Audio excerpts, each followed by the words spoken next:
여러분 안녕하십니까? 7월 1일 굿모닝 MBN 시작합니다. 먼저 오늘의 주요 뉴스입니다. 밤사이 호우특보가 모두 해제되고 우려했던 폭우도 쏟아지지 않으면서 동부간선도로 등 서울 시내 주요 간선도로 통행이 다시 시작됐습니다. 잠수교는 수위가 낮아지고 있지만 보행자와 차량 통행 모두가 계속 통제되고 있습니다. 장마전선이 북쪽으로 이동하면서 이번 주말에는 무더위가 기승을 부리겠습니다. 다음 주에는 다시 전국에 장맛비가 예보돼 있고 3호 태풍 차바가 중국 해안에 상륙한 뒤 소멸하면서 남긴 수증기가 장마전선에 영향을 미칠 전망입니다. 오늘부터 전기요금과 가스요금이 4인 가구 기준 3,700원가량 오르고 유류세는 인하폭이 30%에서 37%로 확대합니다. 정부는 유류세 인하 효과가 기름값에 제대로 반영되는지 정유업계 담합을 조사할 예정입니다. 윤석열 대통령이 북대서양조약기구 나토 정상회의 참석을 마치고 오늘 서울공항을 통해 귀국합니다. 나토와 중국의 갈등이 불거지면서 한중 관계를 풀어나갈 전략이 외교 과제로 떠올랐습니다. 민주당이 국회의장 선출을 위한 본회의 개최 일정을 다음 주 월요일로 미뤘습니다. 국민의힘과 협상을 더 하겠다는 건데 이번 주말이 여야 협상의 중대 분수령이 될 전망입니다. 중부지방 폭우로 사람이 목숨을 잃는 사고까지 발생했습니다. 충남 공주에선 주택 처마가 무너져 한 명이 숨지고 경기 용인 아파트 신축 공사장에서도 폭우로 생긴 물 웅덩이에 근로자 한 명이 빠져 목숨을 잃었습니다. 집이 물에 잠기고 다리가 끊기는 피해도 잇따랐습니다. 김영현 기자가 보도합니다. 소방대원들이 쓰러진 여성을 응급처치하고 있습니다. 밤새 내린 비로 주택 처마가 무너지면서 90대 여성이 부서진 잔해물에 깔렸습니다. 주간보호센터 직원이 신고해 소방당국이 구조에 나섰지만 여성은 숨졌습니다. 의사 원격으로 해가지고 돌아가신 걸로 확인됐어요. 전날 좀 많이 내리긴 했죠. 충남 서산 지역에 시간당 최고 105mm의 물폭탄이 쏟아지면서 비 피해가 잇따랐습니다. 흐르는 물 사이로 마을과 마을을 연결해주는 다리가 끊겨 있습니다. 한쪽에 뒤집혀 있는 승용차는 다리를 건너려다가 하천으로 빠졌는데 다행히 탑승객 2명은 가까스로 탈출했습니다. 비가 밤새 와가지고요. 차가 이리로 가는 게 이 뚝이 무너져서 이게 차가 막 곤두박이 있는 것 같아요. 다른 하천은 뚝이 붕괴됐습니다. 갑자기 불어난 하천물에 제방이 제 역할을 하지 못하고 이렇게 무너져 버렸습니다. 경기 용인의 한 아파트 신축 공장에서 70대 근로자가 폭우로 물이 채워진 폭 20m, 깊이 4m 정도의 물웅덩이에 빠져 숨졌습니다. 강원도 춘천의 한 도로에서는 토사 150톤 정도가 유출되면서 차량 통행이 전면 중단되기도 했습니다. MBN 뉴스 김영현입니다. 이번 집중호우로 지하철 지하통로에 물이 찬 곳도 있습니다. 차량 100여 대가 물에 잠기고 빗물이 비닐하우스를 덮쳐 농작물 피해도 발생했습니다. 계속해서 윤규란 기자가 보도합니다.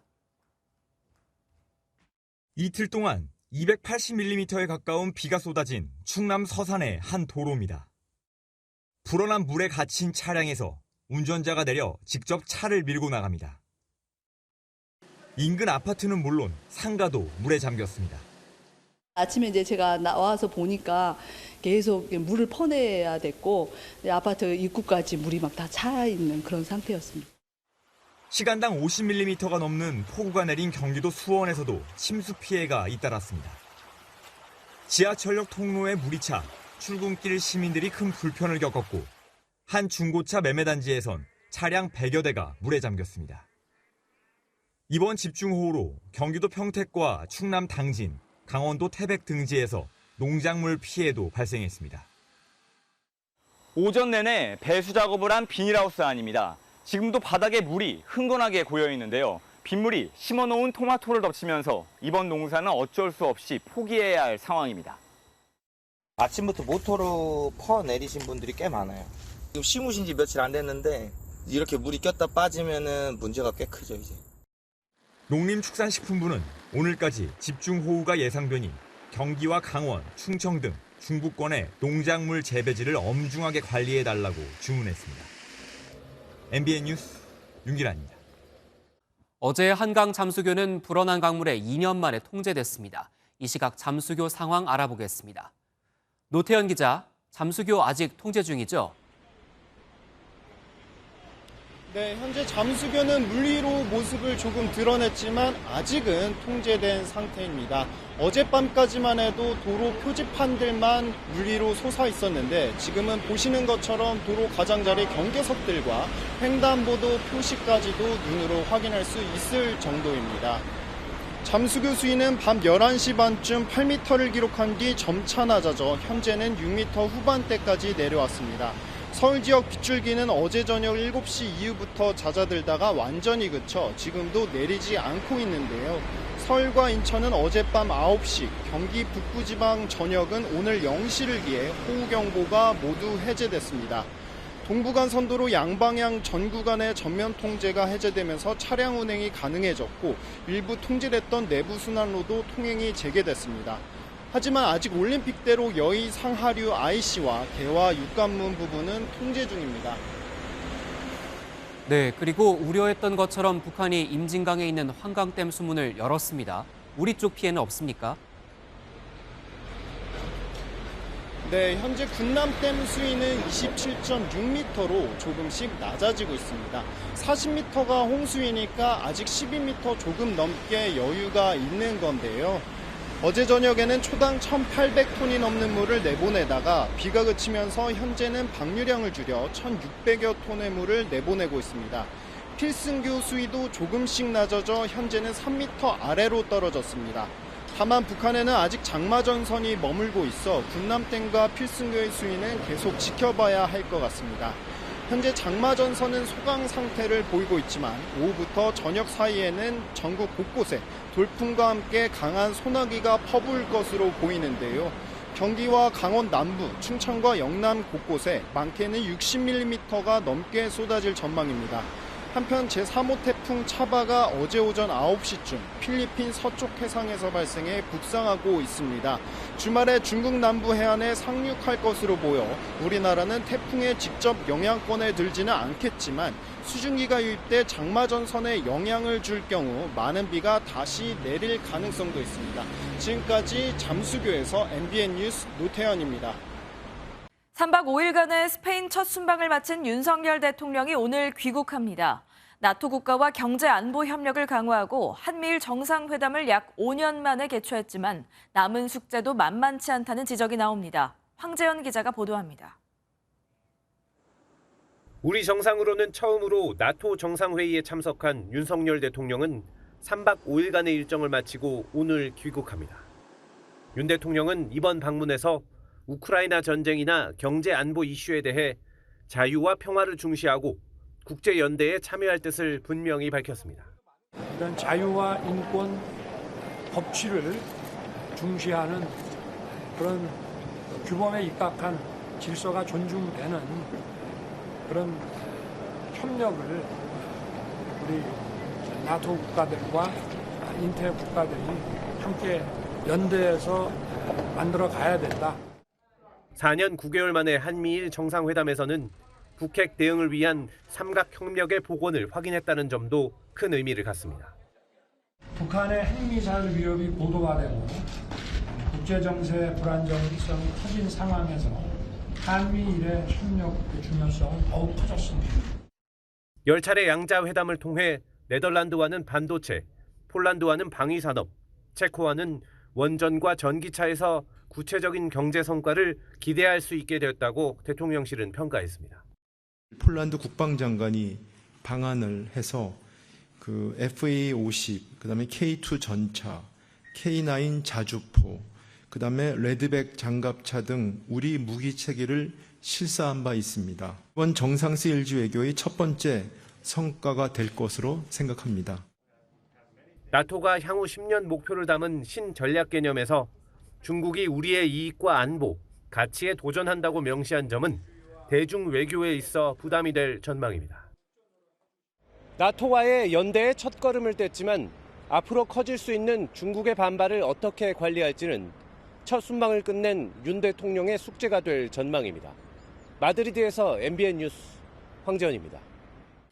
김승희, 박순애 두 장관 후보자에 대한 인사청문 재송부 시한이 그제로 끝났는데요. 이제 윤석열 대통령이 법적으로 임명을 강행할 수 있게 된 만큼 더불어민주당은 아예 지명 철회를 요구하며 공세 수위를 높였습니다. 두 사람에 대한 의혹이 계속되다 보니 국민의힘에서도 임명에 부정적인 기류가 흘러나옵니다. 백길종 기자가 보도합니다. 국회 공전 속 청문 보고서 재송부 시한을 넘겨 청문회 없이도 임명할 수 있는 김승희 복지부 장관 후보자와 박순애 교육부 장관 후보자. 더불어민주당은 두 후보자의 부적격성을 강조하며 윤석열 대통령 압박에 나섰습니다. 부적격 후보임이 판명이 난 후보자를 최소한의 검증도 없이 장관으로 임명하겠다는 것이 윤석열 정부의 인사 원칙입니까? 박 후보자를 향해서는 만취 음주운전 경경 말고도 위장 전입과 자녀 장학금, 대입 수시 전형 특혜 등 7대 의혹에 대한 답변을 내놔야 한다고 목소리를 높였습니다. 정치자금법 위반 혐의로 수사선상에 오른 김 후보자에 대해선 즉각 지명을 철회하라고 압박했습니다. 두 후보자 관련 의혹이 이어지자 국민의힘 내에서도 기류 변화가 감지됩니다. 아마 판단은 대통령 인사권자인 대통령이 하시겠지만 그동안 상황에 변화가 생긴 부분을 고려해야 되지 않겠나 하는 생각은. 다만 김인철, 정호영 후보자에 이어 또다시 낙마할 경우 인사검증 부실 논란이 불거질 수밖에 없다는 점은 부담입니다.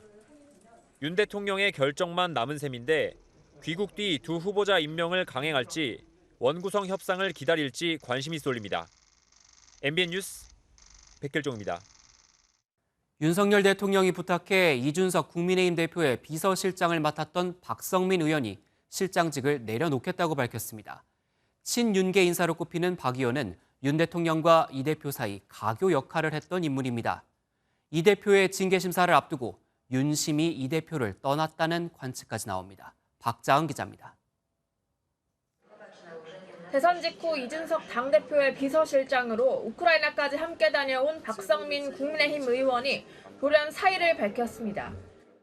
박 의원은 문자 공지를 통해 일신상의 이유로 당대표 비서실장직을 사임했다고 밝혔습니다.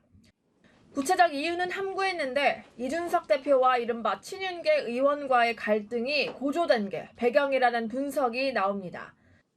이 대표는 단순한 사임 의사에 불과하다며 선을 그었습니다. 박성민 실장이 울산에 저희 지역구에 있다가 포항에 제가 있으니까 실제로 같이 와서 이야기를 했습니다. 그렇기 때문에 그 과정에서 어떤 상황인지 설명을 들었고. 이 대표는 박 실장의 사임 보도가 나온 직후 복잡하게 생각하나 모두 달리면 되지. 그들이 감당할 수 없는 방향으로라는 글을 남기며 정면 돌파 의지를 밝혔습니다. 일주일 뒤 열리는 성상납 의혹 윤리위원회를 앞두고 사퇴론까지 불거지면서 이 대표는 사퇴 가능성도 일축했습니다. 박지원 전 국정원장이 어떤 인식으로 그렇게 말씀하셨는지 모르겠지만은 그런 경우는 없습니다. 네. 이준석 대표와 친윤계 인사 갈등에 다음 주 열리는 윤리위원회 징계 심의까지 국민의힘 당내 혼란이 가중될 전망입니다. MBN 뉴스 박자은입니다. 이런 가운데 이준석 국민의힘 대표에게 성상납을 한 의혹을 받고 있는 김성진 아이카이스트 대표는 경찰 조사를 받았습니다. 김 대표는 이 대표가 박근혜 전 대통령을 만날 수 있도록 힘써주겠다는 취지로 말했다고 주장했습니다. 이 대표는 김 대표가 어떤 이야기를 하는지도 모르겠다며 반박했습니다. 이규현 기자입니다. 수백억대 투자금을 가로챈 혐의로 지난 2018년 징역 9년형을 받고 수감 중인 김성진 아이카이스트 대표. 성상납 의혹과 관련해 경찰 조사를 받은 김 대표는 이준석 국민의힘 대표가 지난 2013년 7월 대전에 왔을 때 의전 일정표, 업소에서 결제한 카드 내역 등이 있다고 주장했습니다. 접대 당시 김 대표는 박근혜 대통령을 만나게 해달라고 부탁했고 이 대표가 국회의원과 기업가의 이름을 거론하며 힘써보겠다고 답했다고 주장했습니다. 대통령을 모실 수 있는 방법이 있느냐 했더니 2명의 사람을 들이대면서 자기가 어떻게 힘을 써보겠다 안내를 했고. 다만 이 대표가 실제 박 대통령을 만나게 해준 것은 아닌 것 같다고 덧붙였습니다. 또 박근혜 시계를 갖고 싶다는 김 대표 요청에 이 대표가 처음엔 거절했다가 접대 이후 시계를 구해줬다고 주장했습니다. 이 대표는 김 대표가 어떤 이야기를 하는지도 모르겠다며 반박했습니다. 시계 이야기라든지 이런 것들은 시계의 그 제작 시점이라는 걸 봐서도 말이 안 되는 거라고 어제 다 이미 이야기 나왔기 때문에. 시계 선물이 시작된 게 2013년 8월 15일부터여서 한 달 전에 요청을 할 수가 없다는 겁니다. 경찰은 이준석 대표 측근인 김철근 당대표 정무실장이 성상납 의혹 제보자의 7억 투자각서를 써주고 입막음을 시도했다는 의혹에 대해서도 수사를 이어가고 있습니다. MBN 뉴스 이규현입니다. 경찰이 경기주택도시공사 GH의 직원 합숙소가 지난 대선 당시 더불어민주당 이재명 의원의 비선 캠프로 쓰였다는 의혹과 관련해 GH를 압수수색했습니다. 경찰은 자료 분석을 마치는 대로 관련자를 소환해 조사할 전망입니다. 이재호 기자가 취재했습니다. 경찰이 경기주택공사 GH 본사를 전격 압수수색했습니다. 경기 남부경찰청 반부패 경제범죄수사대는 어제 오전 수사관 4명을 투입해 3시간가량 문서 등을 확보했습니다. GH의 직원 합숙소가 이재명 의원의 대선 준비를 위한 비선 캠프로 쓰였다는 의혹을 밝히기 위해서입니다. 앞서 지난 4월에는 GH가 합숙소로 사용했던 성남시 분당구 순회동 아파트의 관리사무소를 압수수색하기도 했습니다. 해당 숙소가 이재명 의원의 옆집으로 알려지면서 지난 2월 국민의힘 측은 이곳에서 대선 준비를 했을 개연성이 있다며 비선 캠프 의혹을 제기했습니다. 그러면서 이현욱 전 GH 사장을 검찰에 고발해 수사가 시작됐습니다. 경찰은 이번 압수수색을 통해 GH의 직원 합숙소 임차 과정과 용도 등을 확인할 예정입니다. 앞서 이재명 의원과 관련한 강제 수사는 여러 차례 이뤄졌습니다. 경기도청 법인카드 유용 의혹과 성남FC 후원금 의혹, 백현동 아파트 개발 사업 의혹 등 다수의 수사가 동시다발적으로 진행되고 있는 겁니다. 이재명 의원은 경찰 수사에 대해 별다른 반응 없이 정부 여당을 향해 민생을 챙기자는 메시지만 내놨습니다. 경찰은 확보한 자료를 분석한 뒤 이현욱 전 GH 사장 등 관련자 소환 조사에 나설 전망입니다. MBN 뉴스 이조입니다. 이런 가운데 더불어민주당 전당대회는 이재명 의원과 70년대생, 90년대 학번, 97세대의 대결로 굳어지는 모양새입니다. 어차피 대표는 이재명, 이른바 어대명이란 분위기를 깨고 세대 교체를 이루겠다는 97세대 의원들이 연일 출사표를 던지고 있습니다. 이현재 기자가 보도합니다. 지방선거 참패 후 이재명 책임론 공방이 벌어지면서 더불어민주당 전당대회는 친문과 친명 두 계파의 대결이 예상됐습니다. 하지만 친문 핵심 전해철, 홍영표 의원이 불출마를 선언하면서 기류가 급변했습니다. 90년대 학번의 70년대생인 97세대 재선 의원들이 잇따라 당권 경쟁에 뛰어든 겁니다. 그제 강병원 의원을 시작으로 어제는 박용진 의원이 출마를 선언했습니다. 계파에 격불죄지 않았고 악성 팬덤에 무릎 꿇지 않았고 등 돌리지 않았던 사람이 당의 혁신을 이끌어가야 된다고 생각합니다. 여기에 대선 당시 이재명 선대위 전략기획본부장을 맡았던 강훈식 의원이 모레 출마 선언 기자회견을 열 예정이고 박주민 의원과 전재수 의원 등도 출마를 고심하고 있습니다. 97세대에는 구심점이 없다는 지적에도 연일 출사표를 던지는 건 일단 세대교체론에 힘을 실어 이재명 의원 독주 분위기부터 꺾은 후에 단일화를 하면 된다는 의도로 풀이됩니다. 광주 전남 지역 민주당 의원들도 이재명 책임론에 힘을 실었습니다. 호남은 지난 대선에서도 민주당 이재명 후보에게 압도적인 지지를 보내며 성원했지만 민주당은 그러한 호남민의 간절한 바람에 부응하지 못했습니다. 쏟아지는 견제구에도 일부 친명계 의원들은 어차피 대표는 이재명이라며 대세론 굳히기에 나선 상황. 여러 의견을 들으며 고민하고 있다는 원론적 답변만 내놓으며 침묵을 이어온 이재명 의원은 이번 달 초 최종 결정을 내릴 것으로 알려졌습니다.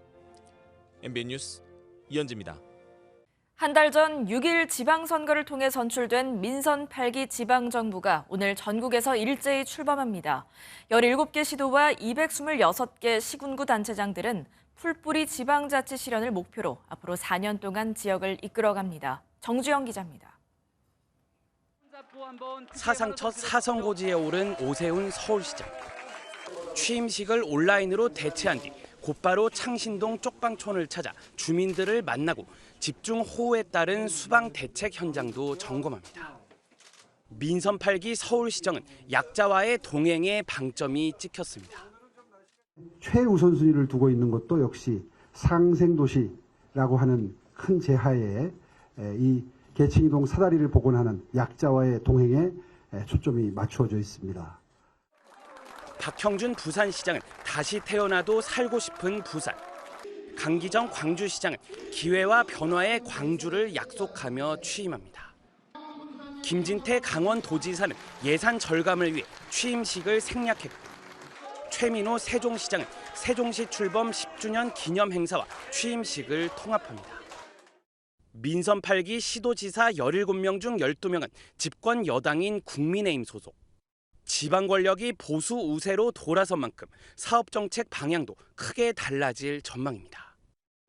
앞으로 4년간 지역을 이끌 민선 8기 지방정부가 소통과 혁신, 변화 등을 전면에 내걸고 새로운 시험대에 올랐습니다. MBN 뉴스 정주영입니다. 7월이 되면서 바뀌는 게 많습니다. 당장 오늘부터 전기와 가스 요금은 동시에 오릅니다. 반면 기름값은 떨어집니다. 휘발유는 리터당 57원, 경유는 리터당 38원 정도 가격이 내려갈 전망입니다. 김도형 기자입니다. 오늘부터 전기요금을 구성하는 연료비 조정 단가가 킬로와트 시당 5원 오릅니다. 지난 4월 전기요금이 킬로와트 시당 6.9원 오른 데 이어 넉 달 만의 인상입니다. 도시가스 요금도 메가줄당 1.11원 인상됩니다. 4인 가구 기준으로 전기와 가스 요금은 월 3,755원 정도 부담이 늘어납니다. 물가 고공행진이 이어지면서 정부는 유류세를 대폭 인하하기로 했습니다. 유류세 인하폭은 이번 달부터 연말까지 37%로 높이기로 했습니다. 법에서 정한 최대 한도로 휘발유는 리터당 57원, 경유는 38원 세금이 줄어듭니다. 앞으로도 물가 안정에 적극적으로 기여할 수 있는 과제들은 계속해서 추가 발굴하고 신속히 집행하여 7월 5일부터 부동산 정책도 일부 바뀝니다. 국토부는 주택가격 상승폭이 비교적 낮은 곳을 중심으로 투기 과열 지구와 조정 대상 지역을 일부 해제하기로 결정했습니다. 이에 따라 대구와 대전 등 지방광역시 일부와 전남 여수 순천 등 중소도시까지 전국 17개 시군구에 대한 규제 지역이 풀립니다. 12일부턴 어린이 보호구역에서 신호등이 없는 횡단보도라도 보행자의 횡단 여부와 상관없이 일시 정지해야 합니다. 이 밖에 일부 지자체는 상병수당 시범 사업을 통해 질병과 부상으로 일하기 어려울 때 하루 43,960원씩 지급합니다. MBN 뉴스 김도형입니다. 전기료도 문제지만 무더위를 앞두고 전력 수급에 빨간불이 켜졌습니다. 정부는 올여름 예비 전력량이 지난 5년 중 가장 낮아질 수 있다며 에너지 절약을 당부했습니다. 장명훈 기자입니다. 서울 홍대 젊음의 거리. 비가 내렸다 그쳤다를 반복하는 날씨지만 대부분 상점은 에어컨을 켜고 영업 중입니다. 습기가 많아 꿉꿉하고 손님을 위해 어쩔 수 없어서인데 당장 다음 달 전기요금이 걱정입니다. 조금 좀 되니까 뭐 7만 원, 18만 원 정도 전에 좀 낮게 있긴 했고. 그런데 전기요금보다 더 큰 문제는 다가올 올여름 전기 수급이 불안해질 수 있다는 겁니다. 습하고 무더운 날씨에 올여름 전력 사용량은 지난해보다 늘어날 것으로 전망됩니다.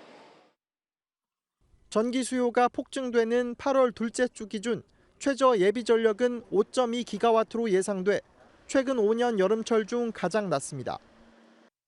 2011년 9월 블랙아웃 당시 예비 전력이 3.43기가와트까지 떨어진 점을 감안하면 위험한 수준입니다. 특히 기상청이 평년보다 더울 가능성이 50%에 달한다고 예고해 블랙아웃이 재현될 수 있다는 우려가 커지고 있습니다. 정부는 신한울 1호기 등 예비 전력 확보와 동시에 국민적인 에너지 절약을 당부하고 있지만 여름철 전력 수급에 비상이 걸릴 전망입니다. MBN 뉴스 장명훈입니다. 오는 7월 말 임대차 3법 시행 2년을 앞두고 주택 임대차 시장에서 월세 비중이 급격히 늘고 있는 것으로 나타났습니다. 국토교통부에 따르면 지난 5월 전국의 전월세 거래는 총 40만 4,036건으로 이 가운데 월세가 59.5%를 차지해 전세 거래량을 크게 앞선 것으로 집계됐습니다. 전월세 거래 중 월세 비중은 4월에 50.4%를 기록해 정부가 관련 통계를 집계하기 시작한 2011년 이후 처음으로 전세 비중을 넘어섰는데 불과 한 달 만에 비중이 무려 10%포인트 가깝게 뛰어올랐습니다. 전남 완도에서 숨진 채 발견된 조양 일가족에 대한 부검이 이뤄졌습니다. 한 달 가까이 물속에 잠겨 있어서 아직 정확한 사인은 나오지 않았습니다. 경찰은 조양 아버지의 가상화폐 투자 실패와 이번 사건의 연관성을 찾는 데 수사력을 모으고 있습니다. 김종민 기자가 보도합니다. 지난달 29일 조모양 일가족이 타고 있던 차량이 물 밖으로 인양됐습니다. 지문 대조 등을 통해 이들의 신원을 확인한 경찰은 어제 오전 국립과학수사연구원에 부검을 맡겼습니다. 부검이의 1차 소견은 사인 불명, 익사 가능성을 배제할 수 없다는 구두 소견을 덧붙였습니다. 외상은 없었지만 시신이 한 달 가까이 물속에 있어 명확한 사인을 알 수 없는 상태입니다. 세 사람 사망 시점이 물에 빠지기 전인지 후인지를 알 수 있는 체내 플랑크톤 검사와 약물, 독극물 검사도 진행됐는데 결과는 한 달 뒤쯤 나올 걸로 경찰은 보고 있습니다. 차량 블랙박스 메모리 카드와 조양과 어머니 것으로 추정되는 휴대전화 2대에 대한 포렌식 분석도 진행합니다. 차량 기어가 주차에 있었던 이유를 밝히고 생전 빚 독촉 등 어려움이 없었는지 확인할 계획입니다. 경찰은 조양 아버지가 투자했던 가상화폐 거래소에서 거래 정보를 건네받아 본격적인 분석에 들어갈 예정입니다. 최근 폭락한 루나코인과 이번 사건과의 관련성 여부도 윤곽을 드러낼 것으로 보입니다. MBN 뉴스 김종민입니다. 공익신고자 보호법에 따르면 공익신고자의 인적 사항이나 신분을 미루어 알 수 있는 사실을 공개해선 안 됩니다. 내부 신고자 보호는 기본 중에 기본이니까요. 과거 경찰 등에서 신원 유출 사례가 있긴 했지만 다른 부처도 아닌 공익신고를 총괄하는 국민권익위원회가 이 같은 규정을 지키지 않은 사실이 드러났습니다. 권익위가 이 규정을 지키지 않은 사실이 드러난 건 처음입니다. 조창훈 기자의 단독 보도입니다. 3년 전 과학기술정보통신부 산하의 과학창의재단에서 근무했던 A씨. 과기부 담당 과장이 재단 연구평가 관련 청탁 전화를 걸었다는 내부 제보를 받고 국민권익위원회에 공익신고를 접수했습니다.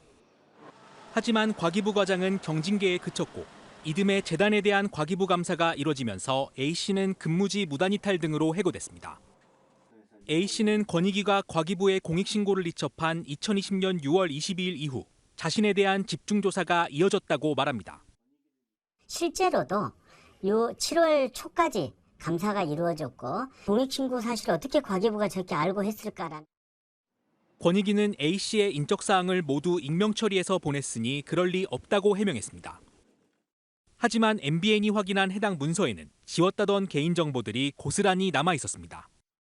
당시 징계위에 참석했던 재단 직원은 A씨뿐으로 공익신고자가 누구인지 유추할 수 있는 대목입니다.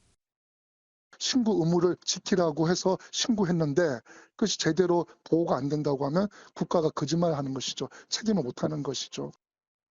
A씨는 권익위에 낸 공익신고자 보호 신청이 모두 기각돼 현재 법정 소송을 진행 중입니다. 국민권익위는 관련된 재판이 진행 중인 만큼 입장을 밝히기 곤란하다며 결과에 따라 필요한 후속 조치를 취할 것이라고 설명했습니다.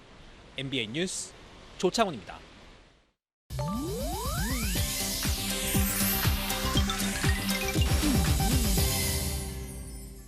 인터넷에선 어떤 소식들이 화제일까요? 인터넷 와글와글입니다.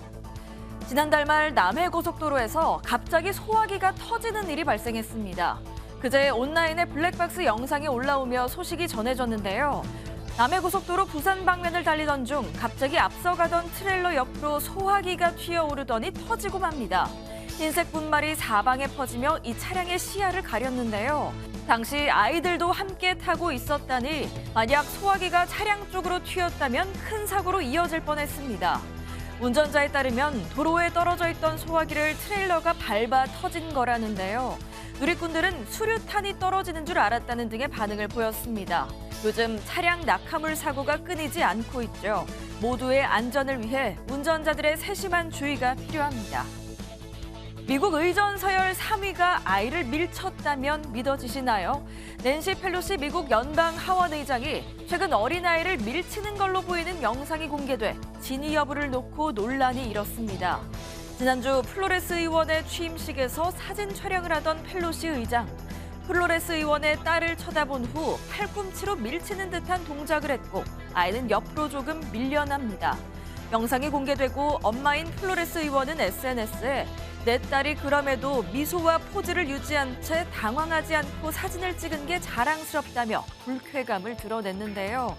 논란이 거세지자 펠로시 의장의 대변인은 아이가 사진에 잘 나오게 하기 위한 행동이었다고 해명했습니다.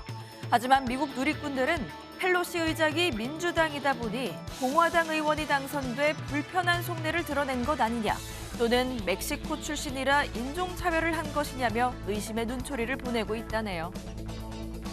베트남에서는 동물원 사육사가 물에 빠져 의식을 잃은 오랑우탄을 구조하는 모습이 화제가 됐습니다.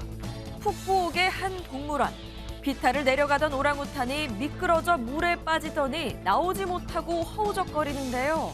다른 오랑우탄이 놀라 다가왔지만 어쩔 줄 몰라 발만 동동 구릅니다.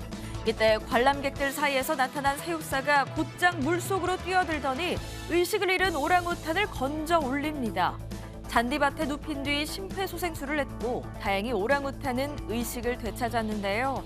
하마터면 오랑우탄이 목숨을 잃을 뻔했던 상황, 원인은 관람객이 던진 음식물이었습니다. 이번엔 사육사의 발빠른 대처로 오랑우탄을 구했지만 관람객들이 던진 음식물이나 심지어는 담배꽁초로 동물들이 피해를 보는 경우가 자주 발생한다는데요. 먹이를 주지 말라는 경고 문구, 가볍게 보면 안 되겠습니다. 인터넷 와글와글이었습니다. 새 가게 인테리어를 하는가 싶더니 얼마 안 지나 폐업을 하고 또다시 새 가게가 문을 여는 모습. 최근 부쩍 눈에 많이 띈 현상입니다. 빚을 또 빚으로 막는 자영업자의 위기를 유승호 기자가 취재했습니다. 철거업체 직원들이 벽지와 폐기물을 하나둘 옮기고 있습니다.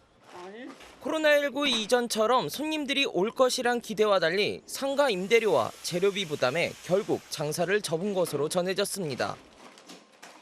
4년 가까이 장사를 이어온 이곳은 보시다시피 철거 작업이 한창입니다.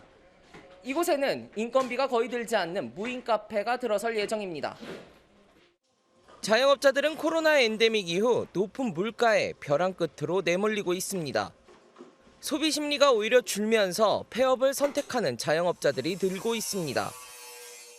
일주일에 한 4건 정도는 합니다.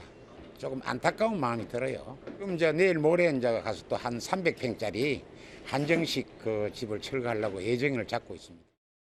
개업하려는 자영업자는 부쩍 줄었다는 게 현장의 얘기입니다. 중고 주방용품을 취급하는 재래시장 창고엔 더는 물건을 둘 곳이 없어 고철로 처리되기도 합니다. 또 이렇게 물건을 놓을 데가 없으니까 공사에 버리는 경우도 있고, 개업 손님이 저녁에 막 하객 9건 정도씩 하고 있었는데, 엎친 데 덮친 격으로 금리 인상에 이자 부담도 더욱 커질 전망입니다. 자영업자 대출은 벌써 1,000조 원에 육박했습니다. 폐업하기도 하고 대출이 많으면 이제 파산이나 개인인생으로 가는 사람들도 많이 있고요. 고물가와 고금리 부담에 올 하반기에는 자영업자들의 한숨이 더 깊어질 것으로 우려됩니다. MBN 뉴스 유승호입니다. 우리나라 최대 규모인 논산 육군훈련소가 신병 수료식에 가족들을 초청했습니다. 코로나19로 중단됐다가 2년 4개월 만에 다시 행사가 열린 건데 군대 보낸 아들에게 이것저것 해주고 싶은 부모 마음을 악용한 바가지가 극성입니다. 6시간 머무는데 무려 16만 원을 내야 하는 펜션까지 있습니다. 강세훈 기자입니다. 5주간의 훈련을 마친 아들에게 부모가 기급장을 직접 달아줍니다. 2년 4개월 만에 재개된 대면 수료식에 2,000명이 넘는 훈련병 가족이 찾아왔습니다.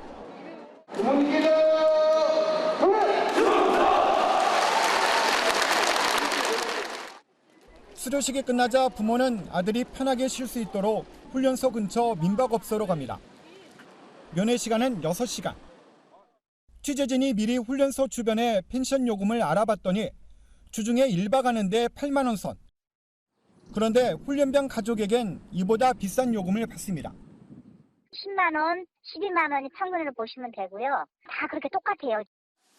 6시간 머무는데 15만 원 이상을 받는 펜션도 있습니다.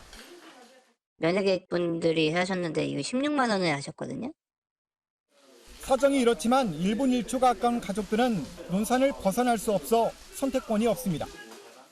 아들을 조금이라도 쉬고 들여보낼 수 있다는 생각에 훈련 소방 면회가 지역 경제 활성화에도 도움이 되는데 이런 상술은 장기적으로 해를 끼칠 수 있다는 지적도 나옵니다. 논산은 그냥 전부 다 바가지 씌우는 동네, 바가지 씌우는 곳 이렇게 되지 않을까. 일부 상인들의 욕심이 훈련병 가족들의 반가운 만남과 지역 이미지까지 망치고 있습니다. MBN 뉴스 강세훈입니다.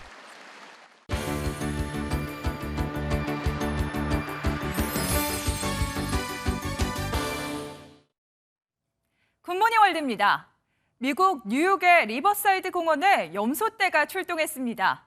이 염소들은 공원에 무성하게 자란 풀들을 마구 뜯어먹었는데요. 이런 광경이 왜 펼쳐졌을까요? 트럭 뒷문이 열리더니 귀여운 염소들이 우르르 등장합니다. 사람들의 안내를 받아 도착한 곳은 공원 내 풀밭인데요. 염소들은 곧 무성한 풀을 정말 열심히 뜯어먹습니다. 공원 생태계를 해치는 잡초를 친환경적으로 제거하기 위해 이 염소들을 투입한 건데요. 독성 화학물질인 잡초 제거제를 쓰지 않았고 또 사람이 제거하려면 나무를 베야 하는 곳도 있어 아주 독창적인 방법을 생각해낸 겁니다. 풀을 먹는 염소도 그런 염소를 보는 사람도 행복해지네요. 아주 신기한 모양의 차량이 영국의 거리를 질주합니다. 전기자동차와 자전거의 특성을 모두 갖췄다는데요. 어떤 모양의 차량일까요? 아주 독특한 모양의 차량. 이건 자동차일까요? 자전거일까요? 바퀴를 보면 자전거처럼 보이고 몸체는 봅슬레이 썰매 같기도 한데요. 영국의 한 기업이 공개한 하이브리드 차량입니다. 사람 한 명이 들어갈 정도의 크기로 모든 걸 최소화하고 편리한 이동에만 중점을 뒀습니다. 전기자동차와 자전거 사이의 격차를 좁혀 보다 저렴하게 이용할 수 있다는데요. 특이한 이 차량은 내년 초 시중에 나올 거라네요. 중국 상하이 디즈니랜드가 다시 문을 열었습니다. 코로나19로 상하이를 전면 봉쇄하면서 디즈니랜드도 100여일간 문을 닫았었는데요. 문을 열자 당일 방문 인원이 수천 명에 이른다네요. 이곳은 중국 상하이 디즈니랜드. 사람들이 인형을 흔들며 들뜬 모습인데요. 코로나19로 문을 닫은 지 3개월 만에 다시 방문객을 받았습니다. 하지만 깐깐한 방역 정책이 사라진 건 아닌데요. 모든 방문객은 3일 내 실시한 코로나19 검사 결과 음성 판정 증거를 제출해야만 합니다. 또 일부 체험관을 제외한 모든 시설을 개방하지만 수용 인원을 제한하고 입장권은 인터넷으로만 판매한다네요. 굿모닝 월드였습니다. 필리핀의 마르코스 전 대통령은 장장 21년간 필리핀을 철권 통치하며 세계적으로 악명을 떨친 독재자였는데요. 그가 시민혁명으로 물러난 지 36년 만에 아들이 다시 대통령에 취임했습니다. 취임식에서 선친의 업적을 칭송한 새 대통령이 과연 선친이 빼돌렸던 막대한 국가재산을 제대로 환수해낼지 주목됩니다. 전민석 기자입니다. 페르디난드 봉봉 마르코스가 필리핀 대통령에 취임했습니다. 신임 마르코스 대통령은 취임사에서 36년 전 대통령이었던 아버지의 업적을 칭송했고 자신도 그 뜻을 잇겠다고 말했습니다. Sometimes with the needed support, sometimes without. So will it be with his son. You will get no excuses from me. 선친은 1986년 피플파워 시민혁명으로 물러났던 마르코스 전 대통령입니다. 21년 동안 독재 정치를 하며 반대파 수천 명을 체포, 고문하고 살해해 악명을 떨쳤습니다. 취임식에는 구두와 보석을 마구 사들여 사치의 여왕으로 불린 이멜다 여사도 신임 대통령의 어머니 자격으로 참석했습니다. 영국의 한 언론은 필리핀 정규 교육에서 독재 시대를 다루지 않고 유권자 대부분이 너무 어려 이를 기억하지 못해 신임 대통령이 당선됐다고 분석하기도 했습니다. This is disappointing for all victims of martial law because it would be like a slap to their faces, no? 피해자들은 신임 대통령이 부정 축제한 재산을 환수하는 과제를 이어갈지 지켜보겠다는 입장입니다. 필리핀 정부는 마르코스 일가로부터 1,710억 페소, 우리 돈 4조 원을 환수했고 우리 돈 3조 원에 이르는 재산을 더 돌려받아야 합니다. 마르코스 일가는 100억 달러, 우리 돈 12조 원에 이르는 국가 재산을 빼돌린 것으로 알려졌습니다. MBN 뉴스 전민석입니다. 삼성전자가 세계 최초로 회로선 폭이 무려 10억 분의 3m, 3나노밖에 안 되는 반도체 양산에 돌입했습니다.